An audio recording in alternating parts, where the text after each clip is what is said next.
ዓለማችን በአሁኑ ሰዓት ባንዲት ቃታ መሳብና ባንዲት የተሳሳተ ስሌት ወደማይመለስ ታላቅ ጦርነት አፋፍ ላይ በቆመችበት በአሁኑ ሰዓት ኢራን በከባድ ፍንዳታዎችም ተናውጣለች።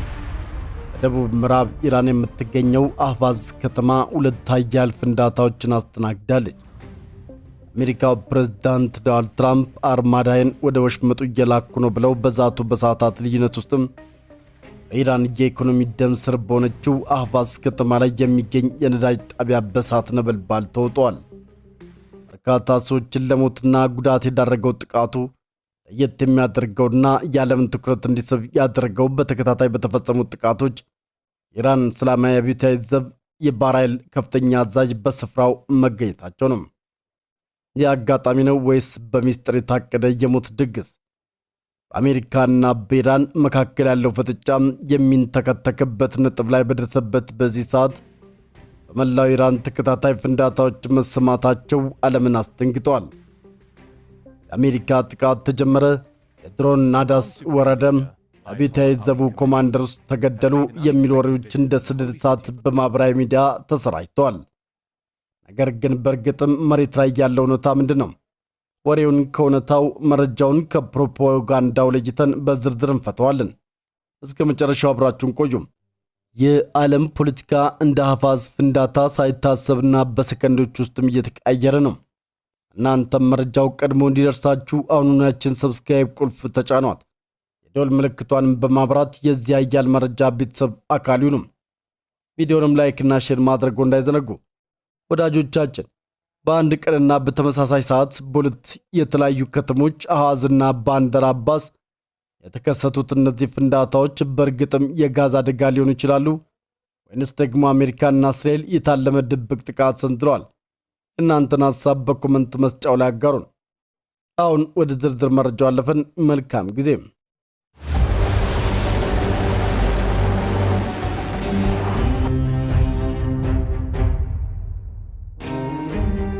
በደቡብ ምዕራብ ኢራን በምትገኘው አህቫዝ ከተማ ላይ የተከሰቱት ሁለት ኃያል ፍንዳታዎች መላዋን ከተማን ከእንቅልፏ በድንጋጤም ቀስቅሷል።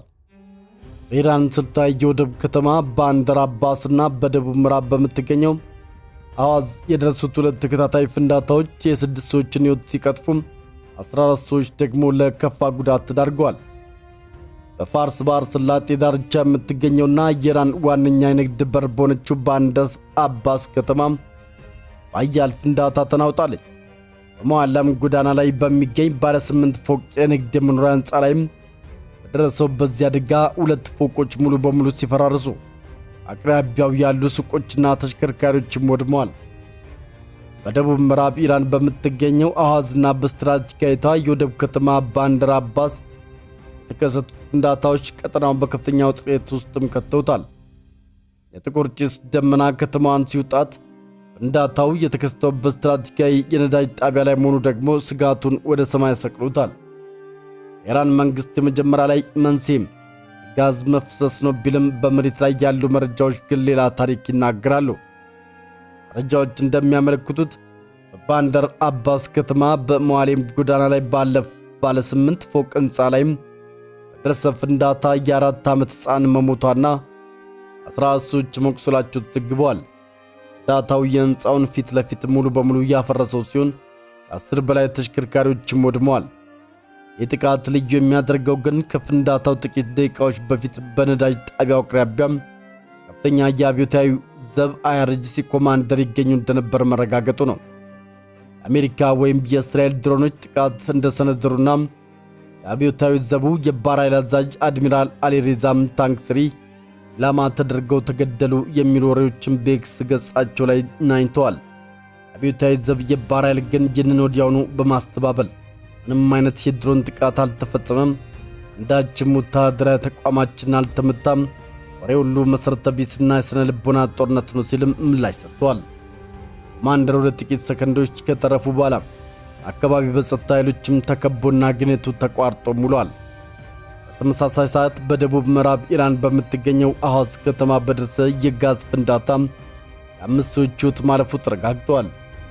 እንደ ሮይተርስና ኢራን ኢንተርናሽናል ዘገባ ከሆነም በአዋዝ ከተማ በኪያንሻር ሰፈር በደረሰ ፍንዳታ የአንድ ቤተሰብ 5 አባላት ሕይወታቸው አልፈዋል። በአጠቃላይ በሁለቱ ከተሞች ላይ በደረሰው በዚህ ድንገተኛ ፍንዳታ የስድስት ሰዎች ሕይወት ሲያልፍ 14 ሰዎች ደግሞ ለጉዳት ተዳርገዋል። በእነዚህ ሁለት ከተሞች ውጭ በቴህራን በካራጅና በሌሎችም ከተሞች ፍንዳታ ተሰምተዋል የሚሉት ዘገባዎች ግን ያረጁ ቪዲዮዎችንና ፎቶዎችን በመጠቀም የተሰራጩ የሐሰት መረጃዎች መሆናቸውን ባለስልጣናቱ ገልጸዋል። የክስተት ባንዲራ አባስ ከተማ ውስጥ ሌላ ፍንዳታ በተከሰተበትና የአሜሪካ የጦር መርከቦች ወደ ሆርሙዝ ወሽመጥ እየጠጉ ባሉበት ወቅት መሆኑ ጉዳዩን አጋጣሚ ከሚል ስያሜም ያወጣዋል። ይሁን እንጂም ቴህራን ይፋ በሆነው መግለጫዋም አደጋውን በጋዝ መፍሰስ ምክንያት የመጣ ስትል ለማለዘብ ብትሞክርም ተከታታይ የሆኑት ፍንዳታዎችና የታለመው የኮማንደር ስፍራ መገጣጠም ጉዳዩ በሚስጥራዊ ኦፕሬሽን የተቃኘ መሆኑን ጥርጣሬውን አሳድረዋል። የመጀመሪያዎቹ የማህበራዊ ሚዲያ ዘገባዎች እንደጠቆሙትም በጥቃቱ እስላሚክ አብዮታዊ ዘብ አይአርጂሲ ባህር ኃይል አባላት ኢላማ ተደርገው ነበር። ይሁን እንጂም ከአብዮታዊ ዘቡ ጋር ግንኙነት ያለው የፋርስ የዜና ወኪል እንደዘገበው አብዮታዊ ዘቡ በባንዲራ አባስ የሚገኘው የባህር ኃይል ዋና መስሪያ ቤቱ ኢላማ ተደርጓል የሚሉ የመስመር ላይ ወሬዎችን አስተባብለዋል። አብዮታዊ ዘቡ ባወጣው መግለጫ በሆርሙዝ ጋን በሚገኘው የአብዮታዊ ዘብ የባህር ኃይል ዋና መስሪያ ቤት ላይ ምንም አይነት የድሮን ጥቃት አልተፈጸመም፣ ከዚህ ኃይል ጋር የተያዘ ማንኛውም ሕንጻም አልተጎዳም ብለዋል። ከፊል መንግስታዊ የሆነው የታስኒም የዜና ወኪል በበኩሉ በፍንዳታው አንድ የተወሰነ የአብዮታዊ ዘብ የባህር ኃይል አዛዥ ኢላማ ተደርጓል በማለት በማህበራዊ ሚዲያ የተሰራጨው ዘገባዎች ፍጹም ውሸት መሆናቸውንም ገልጸዋል። በተጨማሪም ታስኒም እንደዘገበው የተጎዳው ሕንጻ ነዋሪዎች በሙሉ ለቀው ወጥተዋል። የባንዲራ አባስ የእሳት አደጋ መከላከያ ኃላፊም ለታስኒም እንደተናገሩት በባንዲራ አባስ በደረሰው የመኖሪያ ሕንጻ ፍንዳታ የተጎዱትና ነዋሪዎቹ ሕንጻውን ለቀው የወጡ ሲሆን ባልደረቦቻችንም የክስተቱን መንስኤ ለማወቅ ምርመራ እያደረጉ ነው ብለዋል። ይሁን እንጂም የዓይን እማኞች በጥቃቱ ስፍራ የደህንነት ኃይሎች በብዛት ተሰማርተው መመልከታቸው ጥርጣሬውንም አባብሶታል። ይህም የኢራን የደህንነት መረብ ውስጥም ቀዳዳ መኖሩና ጠላቶቿ ምናልባትም ሞሳድ ወይም ሲአይኤ የኢራን የልብ ትርታ በሆነችው አፋዝ ውስጥም በፈለጉ ሰዓትም ጥቃት የመሰንዘር አቅም እንዳላቸው ያሳያልም።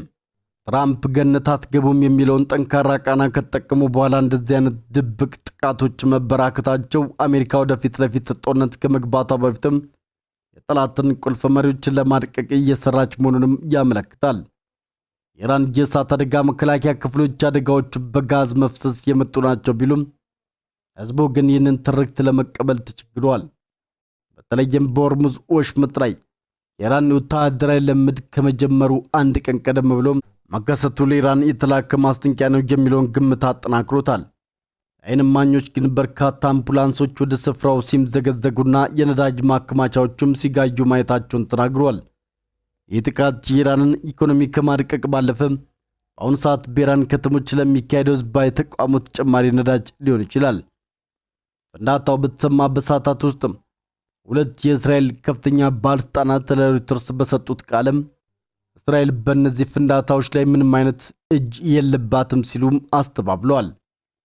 ሌላው የደህንነት ምንጭ ደግሞ አደጋ ውስጥም ክስተት ሊሆን እንደሚችል ገልጸው አሜሪካና እስራኤል በአሁኑ ሰዓት በቀጠናው ምንም አይነት ወታደራዊ እንቅስቃሴ እያደረጉ እንዳሉንም አመልክተዋል። የአሜሪካ መከላከያ ሚኒስቴር ፔንታገን ግን እስካሁን ለቀረበለት ጥያቄ ምላሽ ከመስጠት ተቆጥበዋል። እስራኤል ለጥቃቱ እጇ እንደሌለበት ብታስተባበልም ትራምፕ ግን የመጨረሻውን መስተንግዶ እናነሳለን ማለታቸው እንዲያሉ ድብቅ ጥቃቶች የወደፊቱ ታላቅ ጦርነት መጀመሪያ ሊሆኑ እንደሚችሉ ፍንጭ ይሰጣል። ፍንዳታዎቹ የተከሰቱት አብዮታዊ ዘቡ የባንዲራ አባስ ወደብ በሚገኝበት በሆርሙዝ ወሽመጥ ላይ ቀጥታ የተኩስ ልውውጥ ለማድረግ ዝግጅት እያደረገ ባለበት ወቅት ነው። አርብ ምሽት የዩናይትድ ስቴትስ ማዕከላዊ እዝ ሴንቲኮም ባወጣው መግለጫ አብዮታዊ ዘቡ ወታደራዊ ልምምድነቱ በተጠበቀ ሙያዊ በሆነና ዓለም አቀፍ የባህር ላይ ትራፊክ የአሳ ነጻነት አላስፈላጊ አደጋን የሚያስወግድ መልኩ እንዲካሄድ አሳስበዋል። ሴንቲኮም አክሎም በአሜሪካ ኃይሎች በቀጠና አጋሮች ወይም በንግድ መርከቦች አቅራቢያ ቻውም